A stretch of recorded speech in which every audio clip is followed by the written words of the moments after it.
For too long, we've lived in a world of canceled and delayed. No more. Those plans you've been making, they're on. Thanks to OnGo, the #1 ranked at-home rapid COVID-19 test. So that vacation where you get to swim with the pigs, it's on. Your friend's wedding that was pushed back 4 times, it's on. The roar of the stadium, it's on too. OnGo, COVID-19 test results in minutes. OnGo is available at letsongo.com/radio and Amazon. This product has been authorized by the FDA during the public health emergency only, and only for the detection of proteins from SARS-CoV-2, not other viruses. The claim #1 ranked is supported by ECRI's usability evaluation conducted in December 2021.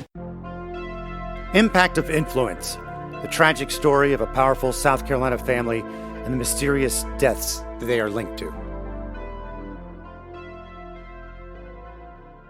Hello there, once again, Matt Harris, Seton Tucker, Murdaugh Podcast on Facebook, murdaughpodcast.com. We welcome your words of advice, and we try to get better every single time. We're grateful that you are here. We want to tell you why we decided to have this guest. Yeah, so one of my ideas, there's not really a ton of stuff that's going on right now with the Murdaughs. So one thing that I really thought was interesting was a conversation with a coroner. We've heard a lot of different coroners involved with the Stephen Smith case, with, the deaths of Maggie and Paul, Satterfield. So we just thought it would be a good time to kind of do a Q&A with a coroner. And she's from South Carolina, so a lot of the laws and rules apply to those coroners who have dealt with the Murdaugh case. Yeah, and we actually learned, I think, rules for coroners vary state to state. So speaking to someone who is local in South Carolina was definitely important. Yep. We're pleased and happy that Sabrina Gast could join us, the York County, South Carolina coroner since 2006, background as a forensic nurse. Sabrina, welcome to the podcast. Oh, thank you for having me. I appreciate it. Can you just tell us what a coroner is? Well, in South Carolina, a coroner is a constitutional office. So it's in the state constitution that every county must have a coroner. So there's 46 of us in the state, one for every county. And their primary job is to do death investigations within their jurisdiction. And what are the qualifications to become a coroner? Well, that varies. Here in South Carolina, you actually have to have some sort of death investigation experience or a degree in medicine or a nurse or some sort of investigative background. When I first became a coroner in 2006, the only educational requirement was to have a high school diploma, which was kind of scary. Oh, wow. Really? Wow. That's crazy. It's an elected position? It is an elected position, yes. Explain this, because I know it's kind of come up. We have a medical examiner. I guess that's the person who conducts the autopsy, and a coroner. Is that really the main difference, or can you tell us what the difference between those two positions are? Sure. So usually a medical examiner is hired by the county that they serve, and usually they are physicians, so they actually conduct the autopsies. North Carolina is a medical examiner state, so they have medical examiners in the larger areas of North Carolina.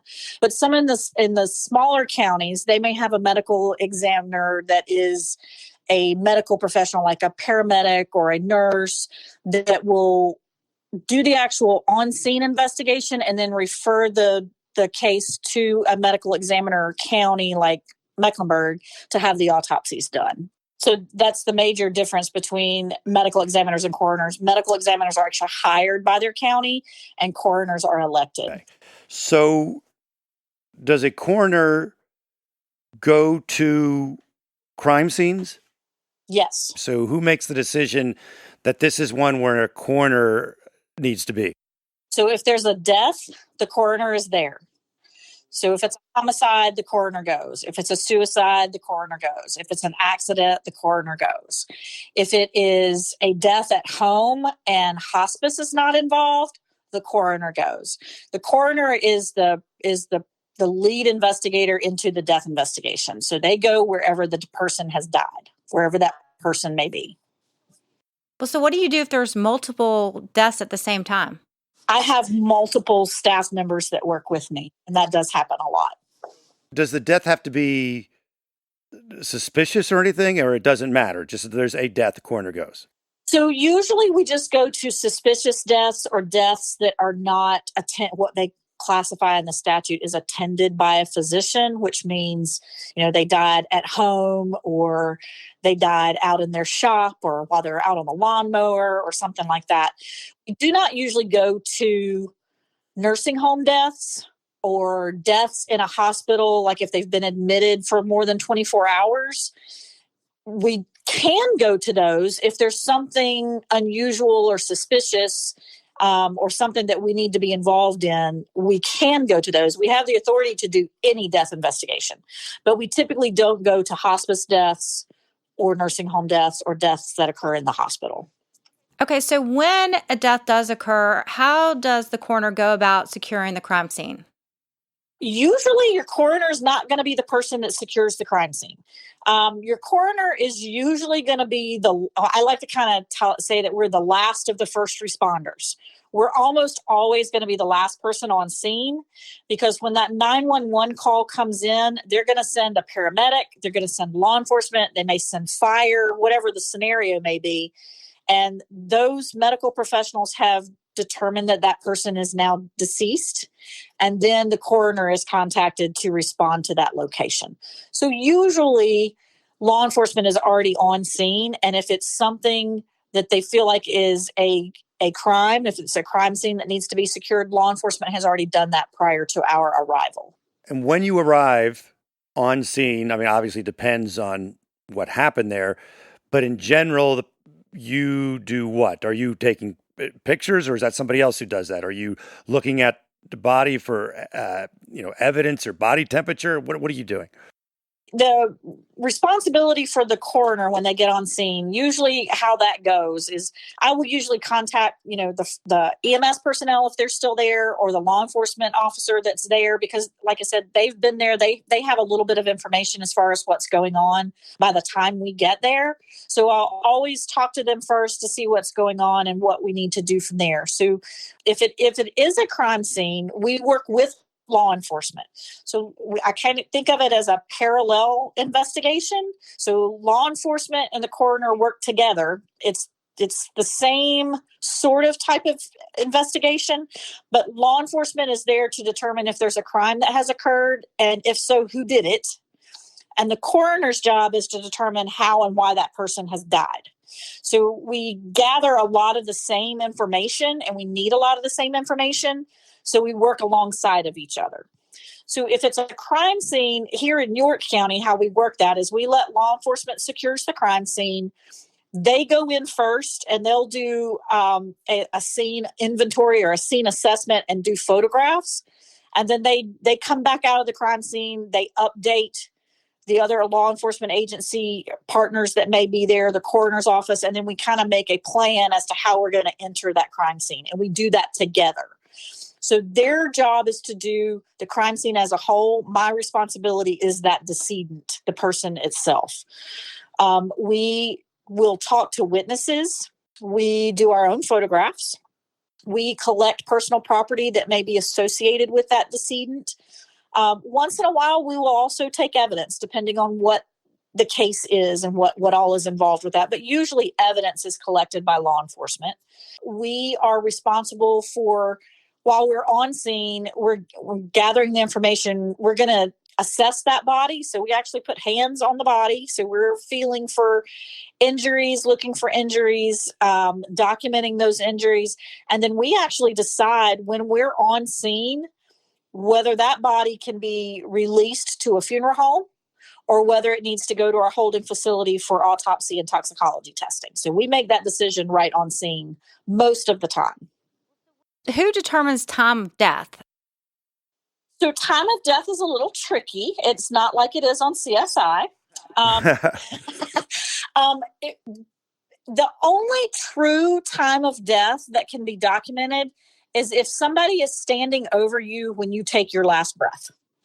Right. Otherwise, we narrow it down to a time frame. And usually the time frame is between when the last person that saw you and you were alive and okay, and when the first person found you and you were dead.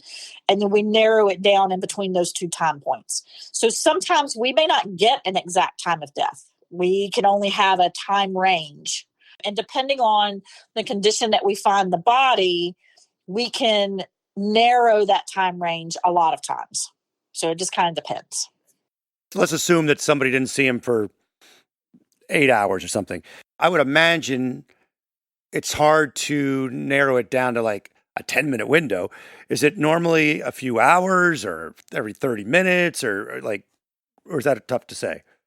Usually we can get it within a couple of hours, just based on, how we find the body, where we find the body, what condition the body is in, because there's things that we look for. Like we look to see what the temperature of the body is. We look to see what stage of rigor mortis the body is in. We'll look to see what liver pattern they may have.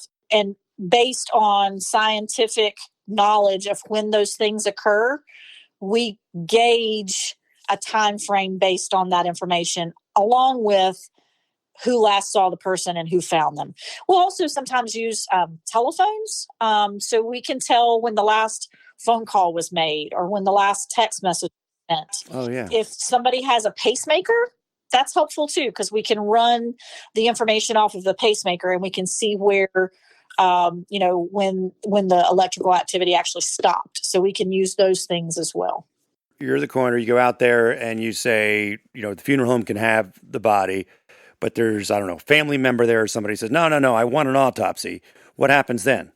It really does depend on the circumstances. Okay. So families can request an autopsy, and then we base that, whether we're going to do that autopsy based on whether it's forensically indicated or not. It's based on how we find the person, what the circumstances are. Is there anything unusual or suspicious that an autopsy may help us? Autopsies, again, are not like they are on CSI. You do not always get an answer. Right. So it doesn't, a lot of times an autopsy is going to give us what we already know. We may know that they have coronary artery disease. We may know that they have cirrhosis of the liver. We may know that they have chronic kidney failure due to diabetes. So those are things that we'll see on autopsy sometimes. And then sometimes we get lucky and we'll see traumatic injuries on autopsies, or we can see that they've had a sudden brain aneurysm that caused them to collapse, or we can see that they've had a heart attack. So there's actually a thrombus there that has caused them to collapse. But it doesn't always work that way. So it really does depend on what the scenario is. Usually what I ask the family is, why do you want an autopsy? Because most family members really don't understand what an autopsy can give you. So usually once you explain to them why it's not necessary, they're okay with that. If they're not okay with that, then they can always request a private autopsy, which is something that they, as the family member, would make the arrangements for and pay for a private autopsy. And we have telephone numbers that we can assist them with and kind of guide them as to who they can contact to make that possible. Obviously, if there's deaths and family members come, how do you deal with family members and when are they allowed to enter the crime scene?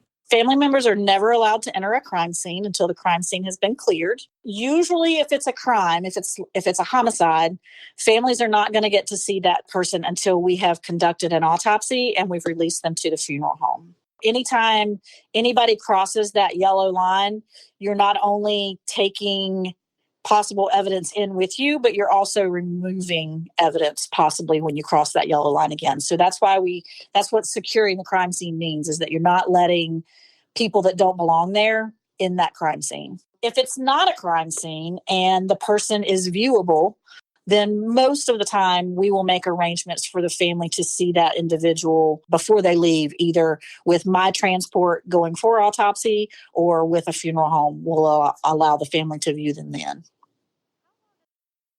And if it is thought to be a homicide, how long do these investigations typically take?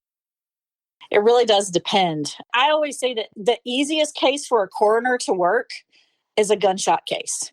We know why they're dead.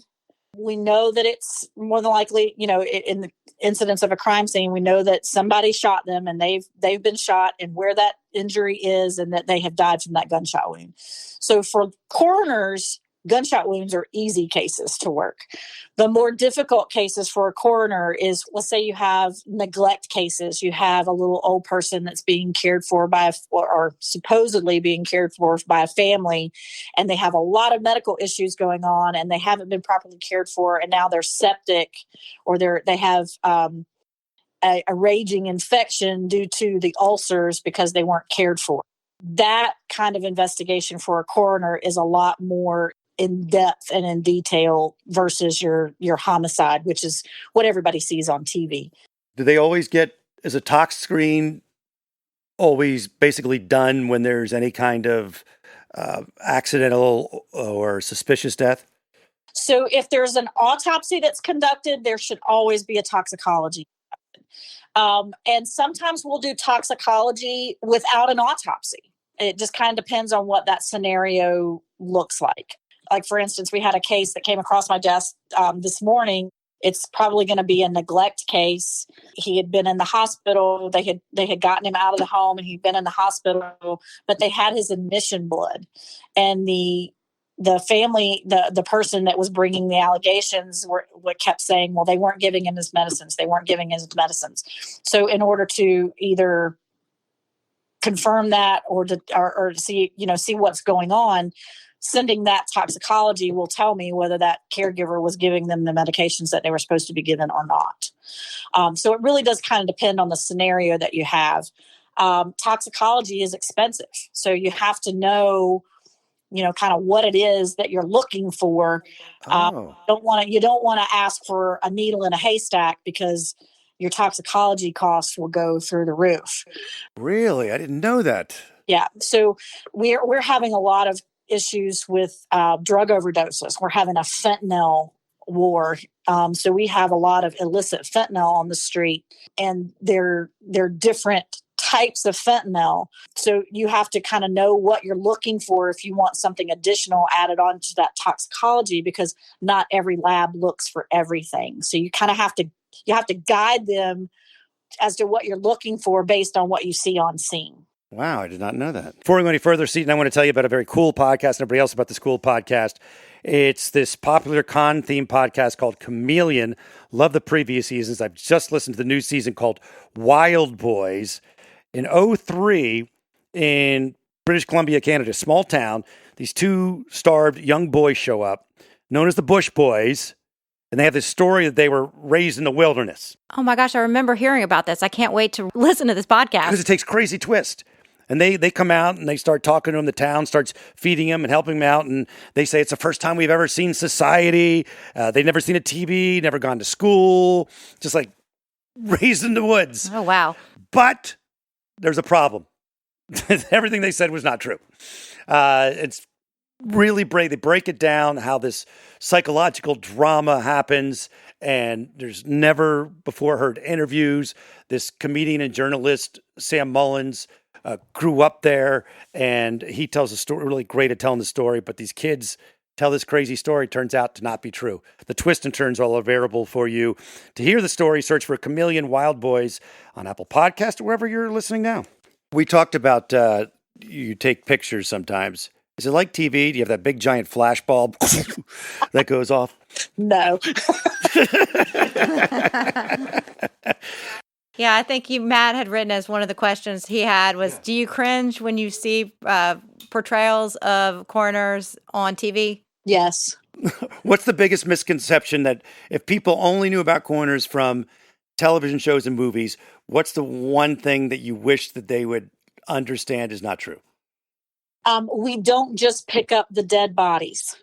We do the entire death investigation. A lot of the television shows you see the coroner walk in with the stretcher, and they've got this big coat on that says coroner on the back, and you see them pick up the body, put them on the stretcher, put them in the van, and off they go. Coroners are actually involved in detail in doing that entire death investigation. So from on the scene, interviewing people, ordering and requesting the autopsy, looking at the autopsy results, looking at the toxicology results, pining through the stacks of medical records that we have to go through. You may have multiple interviews from witnesses or families that you have to do. There's a lot of work that goes into a death investigation that is definitely not portrayed on television. Although, do you get the coat that says coroner? No. So What? In County, I like to fly low and under the radar because we're the ones that are actually knocking on the doors to tell people that their loved one's not coming home. That's not law enforcement. That's the coroner's office. Wow, I did not know that. Yeah. So, I don't want to our cars do not have insignia on them. Our uniforms do not have insignia on them because I don't ever want a family to know why I'm there before I have the opportunity to kind of control how that information comes out. If they see coroner across my shirt, they're going to know why I'm there. So we don't, here in York County, we don't do that. I know there's some coroner's offices around the state that do have coroner, on their shirts and stuff, but that's not how I do things here. What's amazing to me is after you tell us all the stuff that the coroner does, you're telling me prior to whatever it was, 06 or something, the person didn't have to have any medical background. No. That's crazy. Well, does it ever get easier though? I know it's got to be a really difficult job to have to tell loved ones that their family member has died. Does that ever get easier? No. For me, that is the worst part of my job. And every time I pull into somebody's driveway, I am physically nauseous. Because I know that when I knock on that door and I deliver this news, I have just changed that family's life forever. And there's nothing I can do about it. There is not an easy way to do that. And in my mind, if I ever get to the point of where that doesn't bother me, it's time for me to get out. It's time for me to leave what I'm doing because these families have suffered a tragic loss, and I feel like I owe it to them to be present with them when I do that information and give them that information. Because there's often times that I will cry with families. I mean, it is heart-wrenching to go to some of these families and tell them that their child is killed in a car accident or, their husband collapsed at work. I mean, you're altering that family's life forever. And we have to be in tune to that and try to do it in the most professional, non-judgmental, because you never know what you're going to get when that door opens. Families have different coping mechanisms and coping styles. So you never know, what that family is like before you get your foot in the door. So I feel like, if I ever get to the point of where it doesn't bother me to do that notification, then it's time for me to go. Did you ever have a weird one where you knock on the door and you tell them and they're like, yeah, I know because I killed him? No.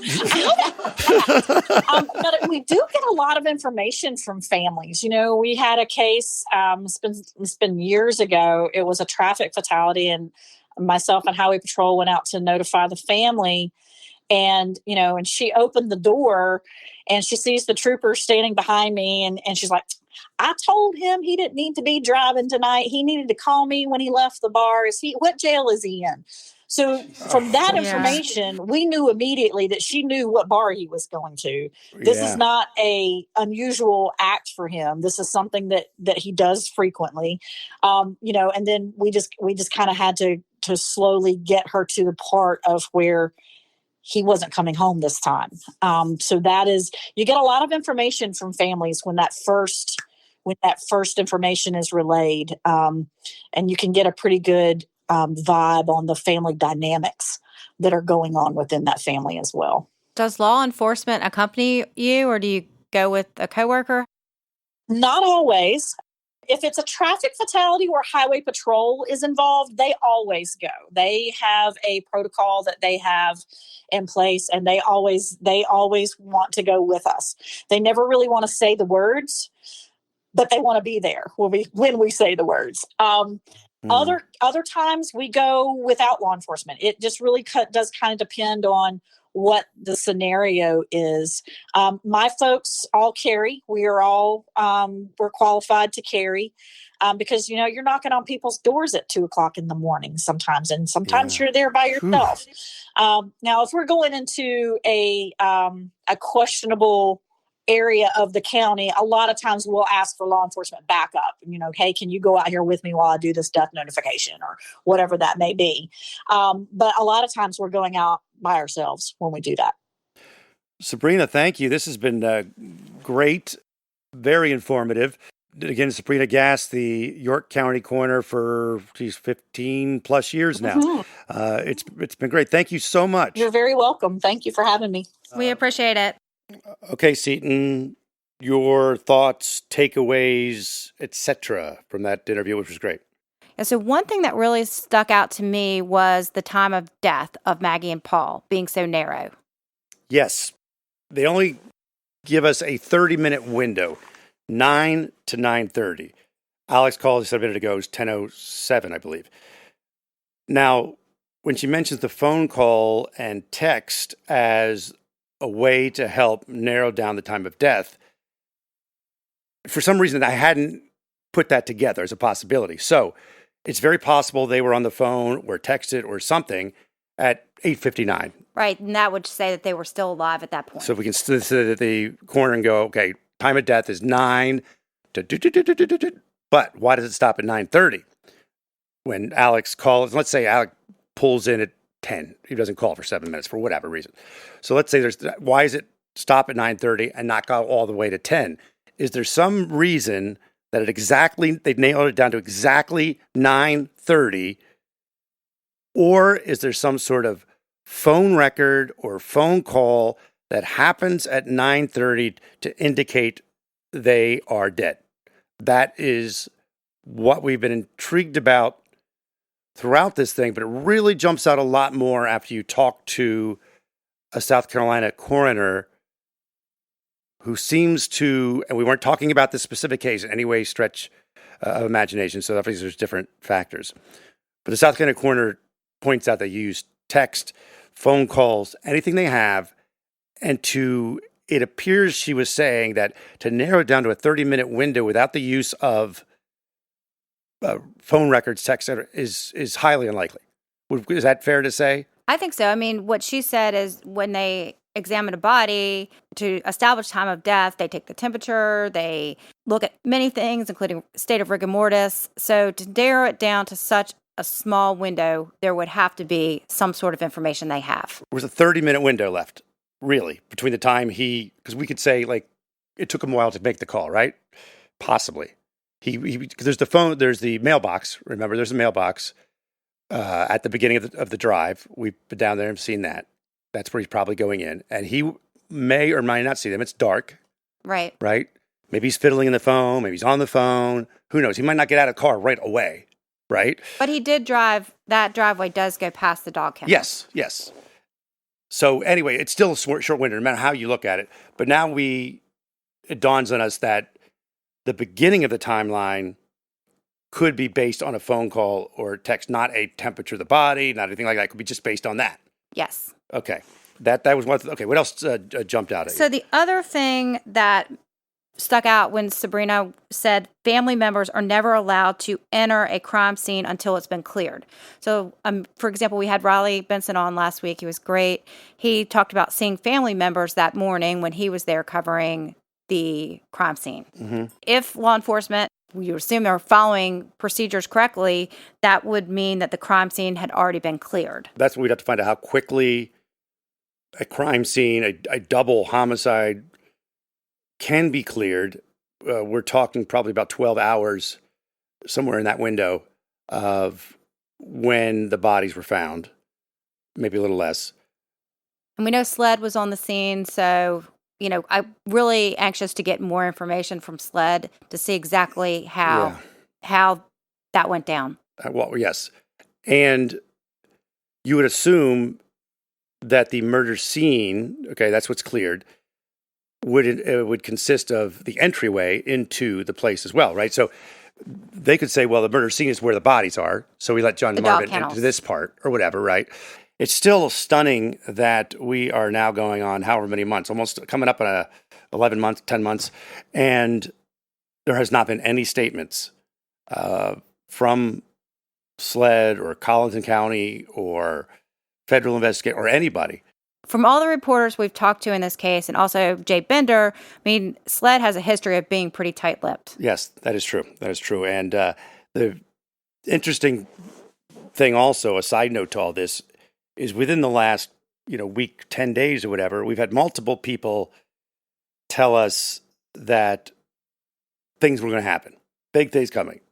But what does that mean? And like really, really highly credible reporters have said something's going to happen soon, and it's been 2 weeks or whatever since we heard that. Remember that one thing I'm talking about? You know what I'm talking about. I don't want to rat people out, but I just don't know. It's very, very odd to me that there hasn't been anything. But, as I said, as John Snyder, our legal analyst, has said, when you're dealing with a high-profile murder, these guys tend to want to make sure they get everything right. They don't want to blow it. They don't want to arrest somebody that's just not as innocent or whatever. So anyway. John says, you get one chance. Right, exactly. And so again, thanks to Sabrina, the coroner of York County, South Carolina. And we want to talk about an episode that we did about the Calvert case, the missing couple that disappeared from Hilton Head in 2008. The man authorities believe was responsible for the disappearance of the Calverts and the murder of the Calverts, Dennis Gerwing, died from suicide. And you can hear all the details in episode 42. You can check that out. But there's some questions that some people brought up. One from Mark. Who was Dennis talking to when he went into the CVS? That's when he went in to get the gloves and Band-Aids.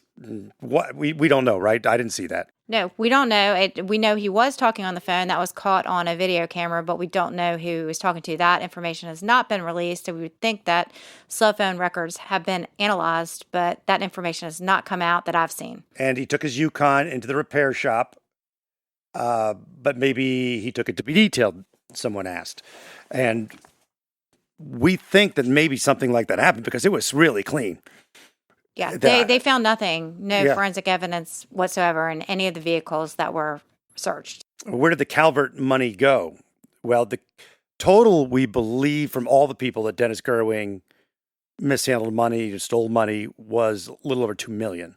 Yeah, and the suicide note was odd. I mean, they asked where the money went, and he said it was gone. So there's not a lot of information, and that's kind of the same questions that we do have in the Murdaugh case. Right. Now, the people who were ripped off, most of them are made whole or about to be made whole by Dennis's business partner. Yes, King, I think, made everyone whole. Yes. Somebody asked if Corey Fleming made money off the case. He didn't do a lot. I don't know if he made any money. All we know is that he, at one point, tells Dennis Gerwing not to talk to authorities. Right. I think he was brought in very shortly before his death, so I don't know how much he actually had contact or how much work he had done. I don't know if he received any money, but I would think that there were a lot of other people that were missing money, so maybe an hour or two of legal work he probably let that go, but again, we're just guessing at that point. If the Calverts turned their phones off at 5:30, I think it was like 5:40 or something, but didn't meet Dennis until 6, maybe they didn't really ever make it to meet Dennis. Is there any evidence that they really ever met him where the meeting was scheduled? That's a really good question. Because we don't know. I mean, I wondered why they would have turned their phone off. I mean, you would put your phone on silent, but turning your phone off is a different situation. Now, Dennis says he met them. He says he met them, but there's no evidence of that. He says he met them in his office. We knew that meeting was scheduled to happen because Liz told people that she was supposed to meet him that afternoon. So we know that the meeting was scheduled, but whether they actually made it to that meeting or not. We know that John arrived around 6, Liz at 6:15, both left at 6:30, according to Dennis, some around 6:30. Off the top of my head, I forget exactly when they did. But in other words, still not a very long meeting. No, it seemed very quick. And according to Dennis saying after 15 minutes that Liz said that they needed to go. I mean, 15 minutes, I guess, according to Dennis. It's all according to Dennis. John was there 15 minutes before Liz, but then after 15 minutes after the meeting, Liz said she needed to go. So that would be a very short meeting. This person says maybe John was told the meeting was one place, Liz was told another, so they drove their cars to the places where the cars were found, and that is why there's no fingerprints, DNA, etc. I don't know. I mean, I think that the I think the meet was on. I think the meeting was scheduled to be at Seapine Center. I think that was because that's where their offices were. He says, in another comment, thank you again for continuing to put the heat on the South Carolina judicial system. I know that we will never know the complete truth, but I sure hope this type of evil is harder to exist because of reporting like this and researching. And, we want to mention one more thing about the Calverts, the connection. Yeah, so Duffy Stone, we forgot to mention this in the episode. Duffy Stone actually had a connection to Dennis. He was reportedly a friend of his, but also did he identify the body? He was flanked by investigators when Gerwing's body was placed on a gurney about 7 p.m. and taken away. And he said he was there to offer legal advice, but he's also a solicitor, and he's also was a friend of Dennis Gerwing's. Let's just describe quickly who Duffy Stone is. Mm-hmm. He is the 14th Circuit solicitor. He replaced Randolph as solicitor after he retired. Alec's dad. Yep. And was also reportedly, Alec worked with him as a volunteer solicitor for the 14th Circuit. So that's a wrap on that. If you want us to talk to any other experts, because we've had a money laundering expert on, we had someone who talked about journalism, the Freedom of Information Act. We've also had on a forensic accountant, and today a coroner, a legal analyst we've had on. Any ideas, get them to us, and how do they do that? Yes, you can reach out to us at murdaughpodcast.com. Or the Murdaugh Podcast Facebook page. And I am Matt Harris. She's Seton Tucker. We'll talk soon. For too long, we've lived in a world of canceled and delayed. No more. Those plans you've been making, they're on, thanks to OnGo, the #1 ranked at-home rapid COVID-19 test. So that vacation where you get to swim with the pigs, it's on. Your friend's wedding that was pushed back 4 times, it's on. The roar of the stadium, it's on too. OnGo, COVID-19 test results in minutes. OnGo is available at letsongo.com/radio and Amazon. This product has been authorized by the FDA during the public health emergency only, and only for the detection of proteins from SARS-CoV-2, not other viruses. The claim #1 ranked is supported by ECRI's usability evaluation conducted in December 2021.